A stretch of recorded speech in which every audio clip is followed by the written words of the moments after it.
De volta com o cenário político, estamos falando sobre Ordem dos Advogados do Brasil no Rio Grande do Norte. Presidente da OAB-RN, Aldo Medeiros, é nosso entrevistado de hoje.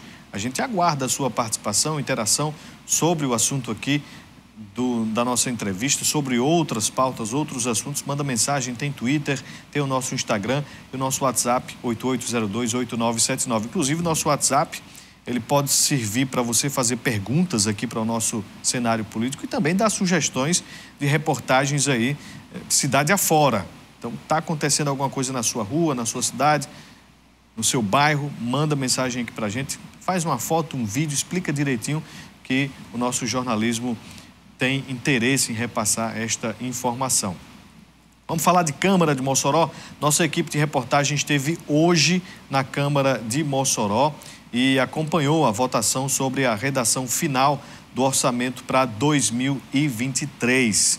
Concluída a sessão ordinária, uma sessão extraordinária foi convocada para a votação de projetos variados, tanto da Câmara de Mossoró quanto da Prefeitura moçoroense. A movimentação no Legislativo nesta terça-feira, como você pode conferir aí nestas imagens gravadas pelo nosso colega Filho, hoje de manhã, movimentação tranquila na Câmara de Mossoró, ali alguns debates acontecendo, mas de forma diferente de outras vezes que a gente viu lá, ficando mais quente, né, as discussões. E hoje aconteceu a votação do orçamento. O vereador presidente da Comissão de Finanças e Orçamento, Marcruti da Maísa, falou sobre o diálogo com os demais parlamentares para a aprovação desta matéria orçamentária. Um trabalho muito justo, muito apreciado também pelos técnicos da casa e em conjunto com os vereadores da comissão, podemos aí fazer a aprovação desse orçamento aí, mais de 1 bilhão para o município. E as emendas impositivas também foram muito bem avaliadas. Houve alguns erros técnicos e eu, como presidente da Comissão de Orçamento e Finanças, abri esse espaço, essa lacuna, para que os vereadores pudessem corrigir as suas emendas para que não viesse a perder esse valor que é destinado no final para o povo, né? O importante é que chegue o benefício para a ponta, que é o povo de Mossoró. A gente conversou também com o vereador Pablo Aires, que falou com nossa reportagem sobre as emendas impositivas e a cobrança pelo pagamento por parte da Prefeitura. O debate sobre o orçamento já havia sido feito, né? Como se apresentaram emendas, aí é necessário fazer a votação da redação final. As emendas parlamentares são emendas destinadas, valores destinados a entidades, a órgãos, a associações, ONGs da nossa cidade e que agora tem tomado uma relevância muito importante, né? Porque são instituições reconhecidas como a Mantino Câmara, a Liga do Câncer, ONGs da pessoa com deficiência, da causa animal, que passam a ser beneficiadas com essas emendas. E através agora da leitura da redação final e aprovação, nós concluímos a análise do orçamento para 2023 aqui na Câmara Municipal. Fica a cobrança ainda pelo que o Executivo não cumpriu de 2021, do que foi aprovado em 21? Exatamente. As emendas impositivas que foram aprovadas em 2021 para executar agora em 2022, que se tem até o dia 31 de dezembro, ainda não foram executadas, né? Nós ainda estamos fazendo a cobrança para evitar de que o caso precise ser judicializado por essas entidades para ter acesso aos recursos. Muitas entidades, inclusive, com risco de fechamento, caso não haja o repasse desses recursos para essas instituições, né? Então, nós continuamos fazendo a cobrança e também já estamos fazendo a alocação de recursos para essas entidades para o ano que vem. Já o vereador Genilson Alves, líder governista, reforçou o consenso entre os parlamentares para a votação do orçamento e cumprimento das emendas. A unanimidade, né, sinaliza um consenso de todos os vereadores. O projeto foi muito discutido anteriormente, mas entramos num consenso onde abrimos prazo, a Comissão de Orçamento abriu prazo para que os vereadores que tiveram alguns equívocos nas suas emendas pudessem reapresentar. E com essa reapresentação, nós construímos esse caminho e hoje foi votado, né, colocando realmente um fim na votação na última votação, que é a redação final. Então, com isso, eu acredito que essa peça ela não vai vir mais ser discutida, já que todos os vereadores votaram por unanimidade. que existe ainda uma cobrança por parte dos vereadores é sobre o cumprimento das emendas, né? Como é que o vereador vai trabalhar nesse sentido para garantir esse repasse das emendas impositivas?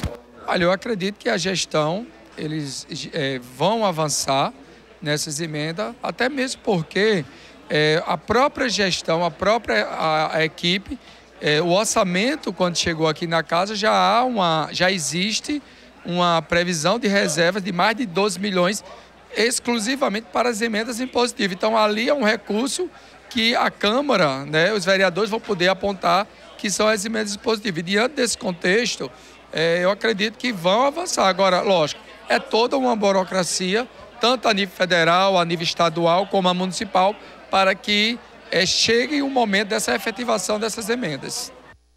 E hoje não aconteceu a liberação ali por parte da Câmara de Mossoró, a votação para a liberação da Prefeitura de contrair empréstimos, né? O projeto já está lá, deve acontecer amanhã esta votação. No próximo bloco a gente traz uma fala do prefeito Alisson sobre este assunto. Vamos voltar aqui a nossa conversa com o doutor Aldo Medeiros, presidente da OAB do Rio Grande do Norte. Doutor Aldo, o senhor falava no bloco anterior sobre propostas, medidas, avanços da OAB no Rio Grande do Norte. O que os advogados, as advogadas poderão ter como ali cumprimento, né, do que foi colocado, inclusive em campanha, para 2023? O que está sendo planejado para o próximo ano? Coisas muito importantes e sempre nesse vetor de estar próximo ao exercício da advocacia. Nós entendemos que uma advocacia bem exercida, onde há condições de trabalho efetivo para a advocacia, a democracia se fortalece. Uma coisa está extremamente próximo da outra.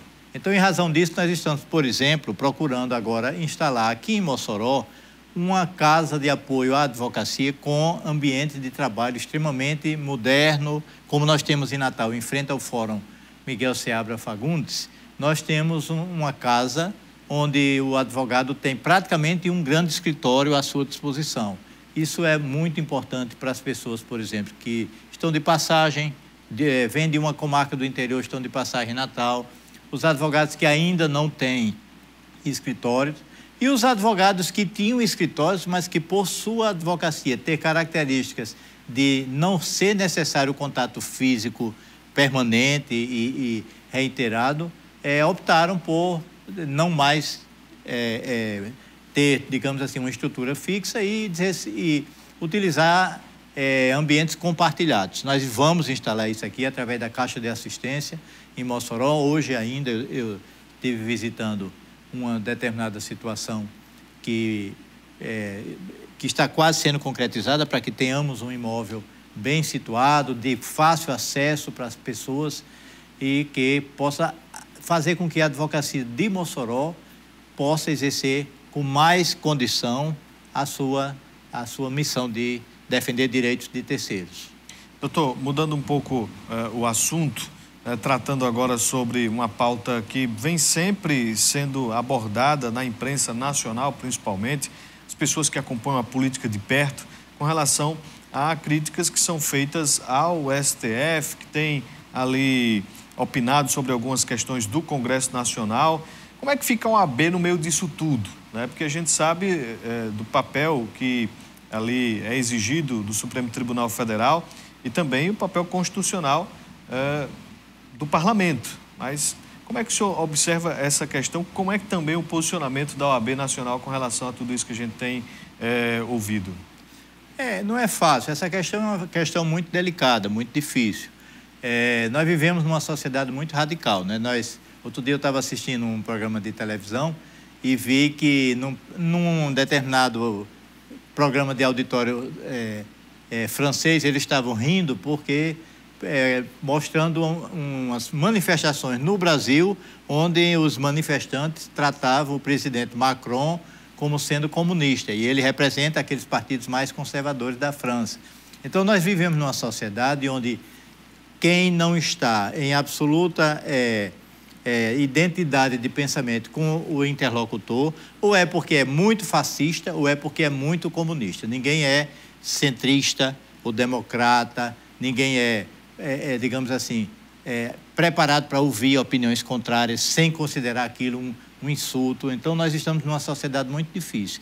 E esse ambiente entrou na OAB também. Nós temos um Conselho Federal que é representativo dos 27 estados e Distrito Federal, com 3 representantes cada um, e temos todas as linhas de pensamento. A OAB é e sempre foi uma entidade plural. Na história recente do Brasil, na votação do impeachment, por exemplo, da presidente Dilma Rousseff, a OAB se partiu de forma extremamente danosa e ficaram sequelas até os dias de hoje, em razão disso. Por quê? Porque uma parcela da advocacia achava que a OAB deveria apoiar o impeachment e outra parcela, que embora minoritária, mas era bem representativa, achava que não deveria apoiar. Então, imagine a situação da OAB hoje, numa sociedade onde o presidente da República foi eleito com uma diferença mínima de votos. Essa divisão da sociedade brasileira acontece também dentro da OAB. Então, a OAB tem que ter muita segurança na condução dos seus passos nesse momento. Primeiro digamos assim, princípio, nós defendemos a ordem democrática, as instituições públicas que são constituídas dentro da ordem democrática e os princípios constitucionais. Ponto. Segunda coisa, temos que preservar a OAB como uma opção válida em caso de necessidade de diálogo, em caso de necessidade de intermediar algum impasse. Graças a Deus já estamos avançados no processo democrático. Já houve a eleição, a população votou livremente, apoiou, indicou um candidato, todas as, digamos assim, os observadores internacionais do momento eleitoral foram unânimes em reconhecer a lisura. Nós temos um sistema eleitoral extremamente moderno e extremamente seguro. Quem trabalhou nas antigas eleições, como eu e Canindé Maia, que aqui nos acompanha, sabe como depois que houve digamos assim, o uso da tecnologia da informação no sistema eleitoral, como as coisas se tornaram mais seguras e mais rápidas e mais verdadeiras. Então, nós não temos como fazer com que a OAB tome uma posição a favor de um lado ou a favor de outro lado, sem que isso traga seríssimas consequências internas para a OAB. É nesse sentido que o Conselho Federal da OAB, com uma ou outra discussão mais pontual, veio mantendo um certo distanciamento de toda e qualquer situação partidária. E se você verificar, Vonulfo, eu presto sempre atenção a isso.